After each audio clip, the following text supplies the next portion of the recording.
യേശുവിലെ പ്രിയ സഹോദരി സഹോദരന്മാരെ, ദൈവത്തിൽ വിശ്വസിക്കുന്നവരാണ് നമ്മൾ. വിശ്വസിക്കണം എന്ന് നമ്മൾ പറയാറുമുണ്ട്.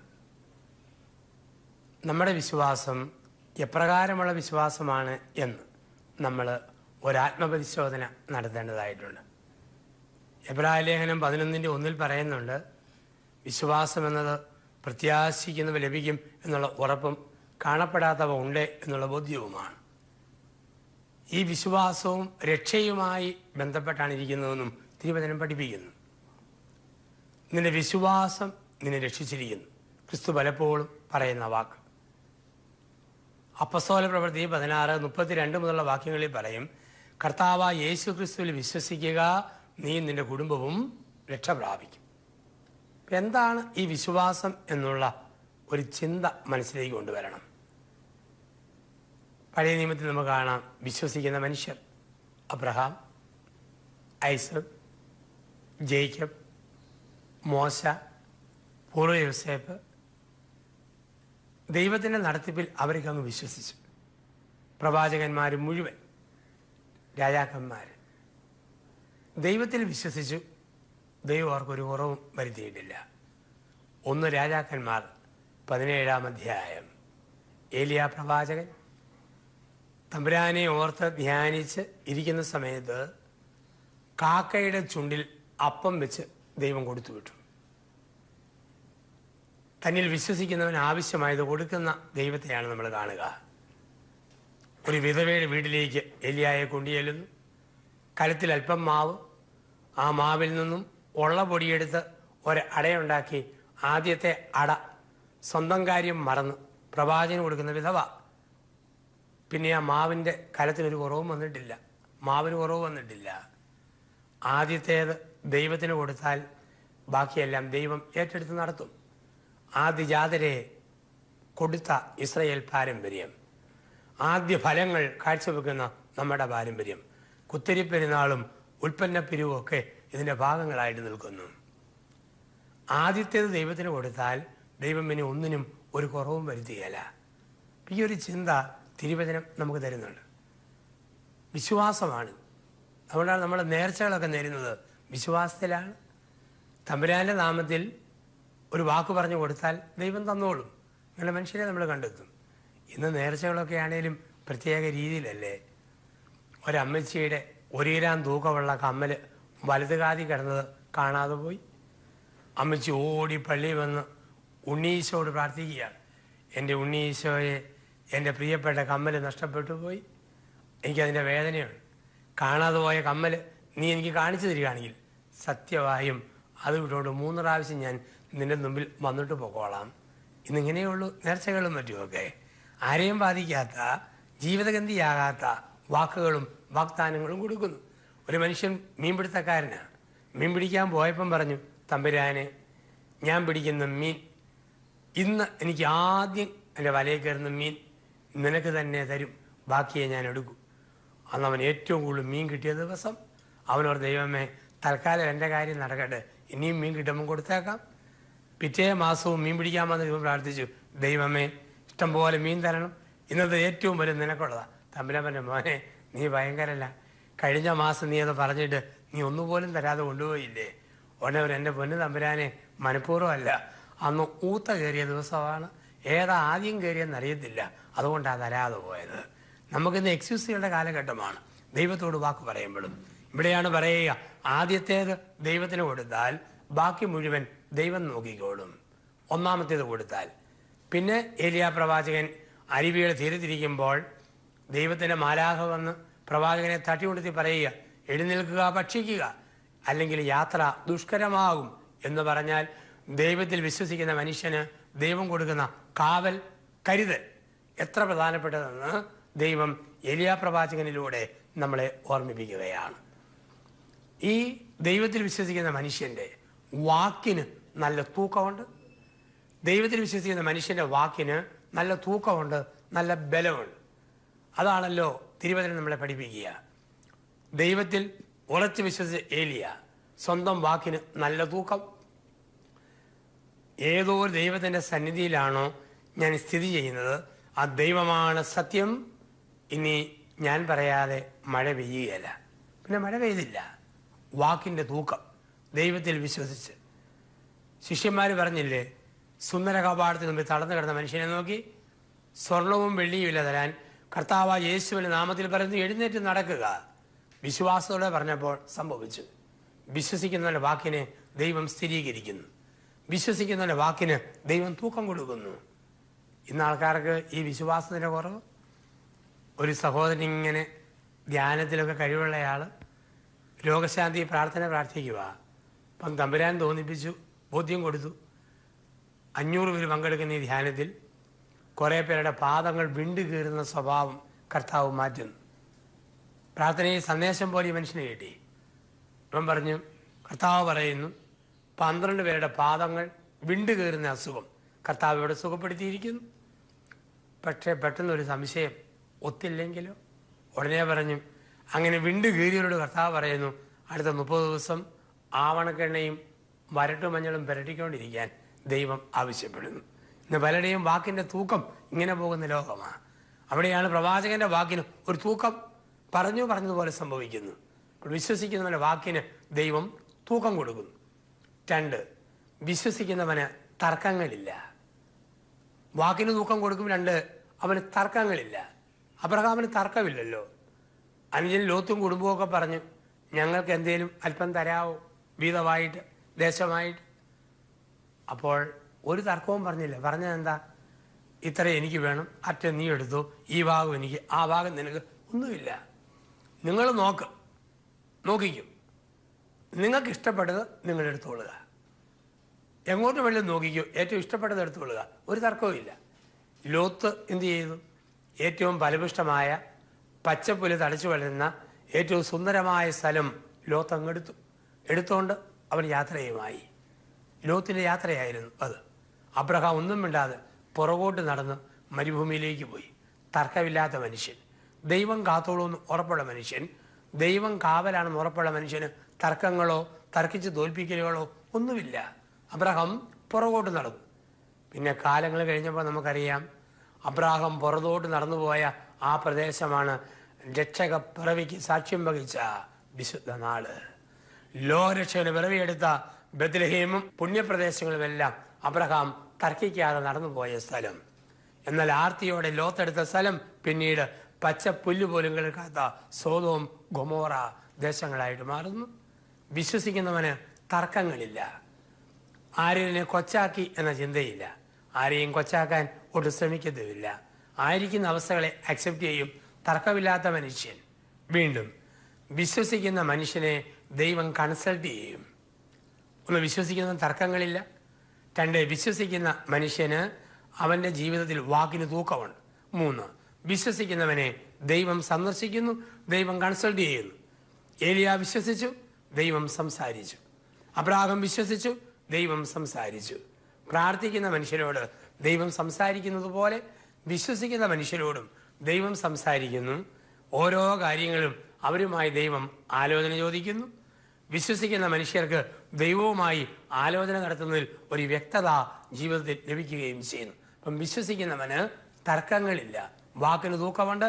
ദൈവം സംസാരിക്കുന്നു. വീണ്ടും വിശ്വസിക്കുന്നവൻ ദൈവത്തിനുള്ളതൊന്നും നിഷേധിക്കുകയില്ല.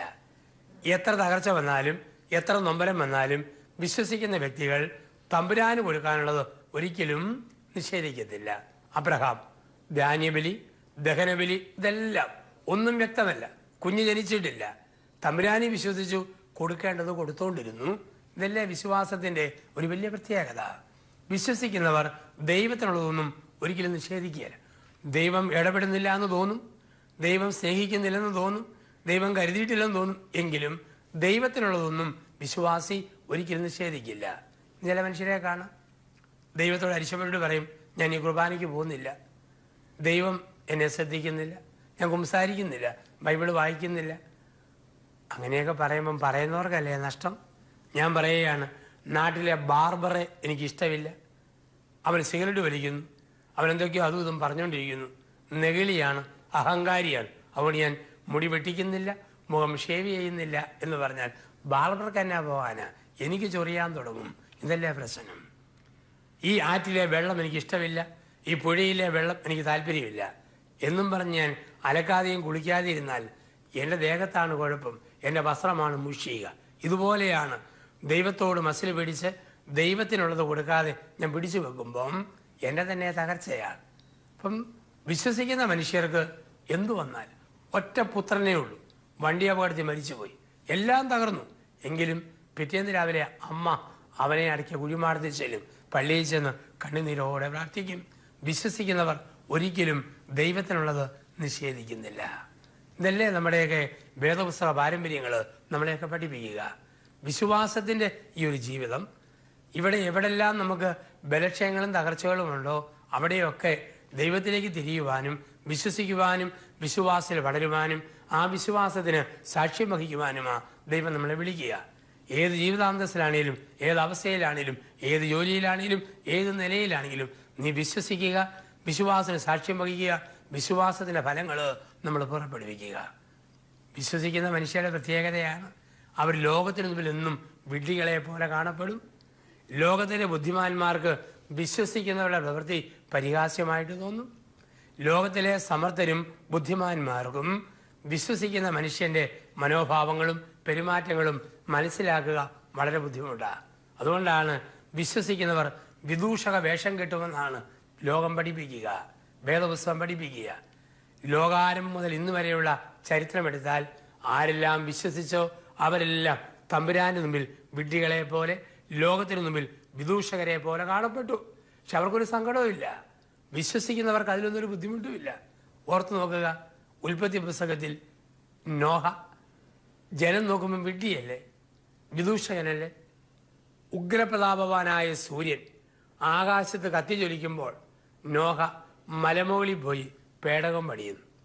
ആൾക്കാർ പറഞ്ഞു പേടകം പണിയേണ്ടത് നദിയുടെ തീരത്തിരുന്ന്, അതും വെള്ളപ്പൊക്കം ഉണ്ടാകുമ്പോൾ, വെള്ളം ഉയരുമ്പോഴല്ലേ പേടകം പണിയേണ്ടത്. മലമുകളിൽ പോയി പേടകം പണിയുന്നത് വിഡ്ഢിയായ മനുഷ്യനല്ലേ? പക്ഷെ പിന്നീട് വെള്ളം പൊങ്ങിയപ്പോൾ ജനം പറഞ്ഞു, നോഹേ, നിന്നെ വിഡ്ഢിയെന്ന് വിളിച്ച ഞങ്ങളാ വിഡ്ഢികൾ, നീയാണ് വിവരമുള്ളവൻ. തമ്പുരാനു വേണ്ടി മനുഷ്യന്റെ മുമ്പിൽ അവഹേളനാപാത്രമായ വിദൂഷക വേഷം കെട്ടിയ നോഹ. പുറപ്പാട് പുസ്തകത്തിന്റെ 14 നമ്മൾ കാണുന്നുണ്ട്. അലറുന്ന ചെങ്കടൽ, ശബ്ദം വെക്കുന്ന ഫറവോന്റെ സൈന്യം പിൻപിലും. മോശ വിറങ്ങലിച്ച മുരളിച്ച കയ്യിൽ ഒരു ഉണക്കവടി പിടിച്ച് വെള്ളത്തിന് മൂലം നീട്ടിപ്പിടിച്ചു. ജനം പറഞ്ഞു, വലിയ മതിൽ കെട്ടി തിരിക്കേണ്ട വെള്ളമാണ്, അതിനു മുകളിൽ ഈ വടി കാണിച്ചാൽ എന്ത് സംഭവിക്കാനാ? ആ നിമിഷം വെള്ളം വറ്റി, കര തെളിഞ്ഞു.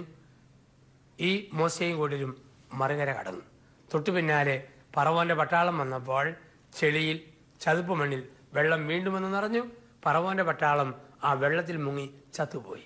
അപ്പോൾ ജനം പറഞ്ഞു, മോശെ, വിഡ്ഢിവേഷം കെട്ടി നീയാ വിവരമുള്ളവൻ, ഞങ്ങൾക്കാ വിഡ്ഢിതം പറ്റിയത്. വീണ്ടും ജോഷുവ 6-ാം അധ്യായത്തിൽ നമ്മൾ വായിക്കുന്നു. 7 ദിവസം കാഹള ഊതിയിട്ട് ഒരു മാറ്റമില്ല. പക്ഷെ 7-ാം ദിവസം 6-ാം പ്രാവശ്യം കാഹള ഊതിയപ്പോഴാണ് ജെറീക്കോ കോട്ട തകർന്നു വീണത്. ജെറീക്കോ കോട്ട തകരുന്നത് വരെ ജനം പറഞ്ഞു, വിഡ്ഢിയായ ജോഷുവ, ഡൈനാമിന്റ് വെച്ച് തോട്ട വെച്ച് പൊട്ടിക്കേണ്ട മതിലിന് ചുറ്റും വായിൽ ഒരു കോലും വെച്ച് ഊതിയാൽ എന്തു പറ്റും? പക്ഷേ കോട്ട തകർന്നപ്പം ജനം പറഞ്ഞു, വിഡ്ഢിവേഷം കെട്ടിയ നീ ആ വിരുദ്ധൻ, നിന്നെ വിധിച്ച ഞങ്ങളാണ് വിഡ്ഢികൾ. രാജാവായ ദാവീദിന്റെ ചരിത്രം നമുക്കറിയാം. ഫിലിസ്ത്യ നേതാവായ ഗോലിയാത്തിനെ നേരിടാൻ ദാവീദ് 5 കല്ലും കവണിയുമായിട്ട് വരും. ജനം പറഞ്ഞു, ഗോലിയാത്ത് ശക്തനാ, അവൻ്റെ മുമ്പിൽ നീ ഒന്നുമല്ല. പക്ഷേ ദാവീദ് കവണിയിൽ കല്ല് വെച്ച് ഏറുകൊണ്ട ഗോലിയാത്ത് ബോധം പറ്റിയ താഴെ വീണു. ഗോലിയാത്തിൻ്റെ തല ദാവീദ് അറുത്തെടുത്തു. ജനം പറഞ്ഞു, ദാവീദെ, നിന്നെ വിഡ്ഢിന്ന് വിളിച്ച ഞങ്ങൾക്ക് അബദ്ധം പറ്റിയത്, നീയാണ് വിവരമുള്ളവൻ. ലോകം മുഴുവൻ പഠിപ്പിക്കുന്നത് വിഡ്ഢിവേഷം കെട്ടുന്നവരാ. ഇന്നുമുണ്ട് വിശ്വസിക്കുന്നവർ വിഡ്ഢിവേഷം കെട്ടും. കരിസ്മാരിക നവീകരണ പ്രസ്ഥാനം വന്നതിന് ശേഷം തമ്പുരാന് വേണ്ടി മാത്രം ജീവിതം മാറ്റിവെച്ച മനുഷ്യരെ നാട്ടുകാർ വിളിക്കും കള്ളപ്പുണ്യാളൻ, കള്ളപ്പുണ്യാളത്തി. ഇതിനകത്തൊക്കെ എന്താ അർത്ഥം? കളിയാക്കുന്നവരും പരിഹസിക്കുന്നവരുമുണ്ട്. പക്ഷേ അവർ ദൈവത്തിന് വേണ്ടി വിഡ്ഢിവേഷം കിട്ടും. അച്ഛന്മാർ, സിസ്റ്റേഴ്സ്, ലോകത്തിന് മുമ്പിൽ ഒരു വിഡ്ഢിവേഷമാണ് ധരിച്ചിരിക്കുന്ന റോഹ കുപ്പായം. പക്ഷെ ആരെല്ലാം ദൈവത്തിൽ വിശ്വസിച്ചോ അവർക്കാർക്കും തിരിഞ്ഞു നോട്ടമില്ല, ശങ്കയില്ല. അവർ വിഡ്ഢിവേഷം കെട്ടും. ഏലിയ, ഏലീഷ, ബാലനായ സാമുവൽ, രാജാവായ ദാവീദ്, ദൈവത്തിൻ്റെ പരിശുദ്ധരായ പ്രവാചകന്മാർ, വിശ്വസിച്ചവർ തിരിഞ്ഞു നോക്കിയിട്ടില്ല. അതാണ് പുതിയ നിയമ ജനത പാടും, എൻ്റെ പിന്നിൽ ലോകമാണ്, എൻ്റെ മുമ്പിൽ ക്രൂശതും, തീരുമാനം ചെയ്തു മേലിൽ പിന്നിലേക്കിൽ അല്പവും.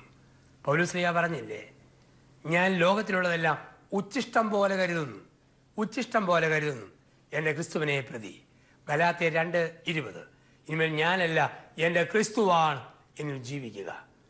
രണ്ടാം ക്രിസ്തു എന്ന് അറിയപ്പെടുന്ന അസീസിലെ ഫ്രാൻസിസ്, അദ്ദേഹത്തിൻ്റെ ജീവിതത്തിൽ ഒരു സമ്പന്നൻ, ഒരു വലിയ ധനാഢ്യൻ, പണക്കാരനായ മനുഷ്യനാണ് ഫ്രാൻസിസ്.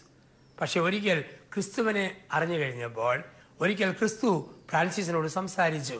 സ്പൊളേറ്റോയുടെ താഴ്വരയിൽ ഫ്രാൻസിസ്, യജമാനെ സേവിക്കുന്നതോ ഭൃത്യനെ സേവിക്കുന്നതോ ഏതാണ് ഉത്തമം? ഫ്രാൻസിസിന് വീണ്ടും വിചാരമുണ്ടായി. ഫ്രാൻസിസ് പറഞ്ഞു, യജമാനെ നീ പോവുക. പിന്നീട് ഫ്രാൻസിസ് ഒരു ഭ്രാന്തനെ പോലെ കണ്ടു. ദേവാലയത്തിൽ പ്രാർത്ഥിക്കുമ്പോൾ ക്രിസ്തുവിൻ്റെ അരുളപ്പാട്, എൻ്റെ ദേവാലയം നീ പണിയണം. ദൈവത്തിൽ വിശ്വസിച്ച ഫ്രാൻസിസ് അക്ഷരം പ്രതി അത് ഏറ്റെടുത്തു. അക്ഷരം പ്രതി ഏറ്റെടുത്ത ഫ്രാൻസിസ് ഓരോ വീട്ടിൽ നിന്ന് ഇഷ്ടികയും കല്ലും ശേഖരിച്ച് പള്ളി പണിയാൻ തുടങ്ങി. പൊളിഞ്ഞു കിടന്ന ദേവാലയം. ആൾക്കാർ പറഞ്ഞു, പ്രാന്തൻ, പ്രാന്ത്, എന്തൊരു പ്രാന്ത, കണ്ടില്ലേ, കീറത്തുണി ഉടുത്ത് ഇഷ്ടികയും കല്ലും മേടിച്ച് പള്ളി പണിയുന്നു. ഫ്രാൻസിസിനെ ആരാധനയോടെ നോക്കിക്കണ്ടിരുന്ന പ്രഭുപുത്രിയായ ക്ലാരയും പറഞ്ഞു, ഒരു വട്ടുപിടിച്ച മനുഷ്യൻ. കുറേ നാൾ കഴിഞ്ഞ് ഈ ക്ലാരയും അദ്ദേഹത്തോടൊപ്പം ചേർന്നു. അസീസിയിൽ ആയിരങ്ങൾ ചേർന്നു. പിന്നീട് അനേകായിരങ്ങൾ അദ്ദേഹത്തിന് പുറകിൽ വന്നു. വിശ്വാസത്തിന് വേണ്ടി വിഡ്ഢിവേഷം കളിച്ച ആ മനുഷ്യന്റെ പുറകിൽ കഴിഞ്ഞ 8 നൂറ്റാണ്ടുകളിൽ നിരന്നവരുടെ സംഖ്യ എത്ര വലുതാണ്, എത്ര വലുതാണ്. വിശ്വസിക്കുന്നവർ എന്നും വിഡ്ഢിവേഷം കളിക്കും. പ്രശസ്തനായ പ്രൊഫസറായിരുന്നു പീറ്റർ റെഡ്ഡി. എല്ലാം ഉപേക്ഷിച്ചു. വിശ്വസിച്ചു കഴിഞ്ഞപ്പോൾ ദൈവത്തിന് വേണ്ടി ഇറങ്ങി തിരിച്ചു. വിശ്വസിക്കുന്നവർ നഷ്ടങ്ങളുടെ കണക്ക് കൂട്ടുകയല്ല. നഷ്ടങ്ങളൊന്നും അവർക്ക് നഷ്ടങ്ങളല്ല. വിശ്വസിക്കുന്നവർക്ക് ഒറ്റ മുഖമേ ഉള്ളൂ, ക്രിസ്തുവിൻ്റെ മുഖം.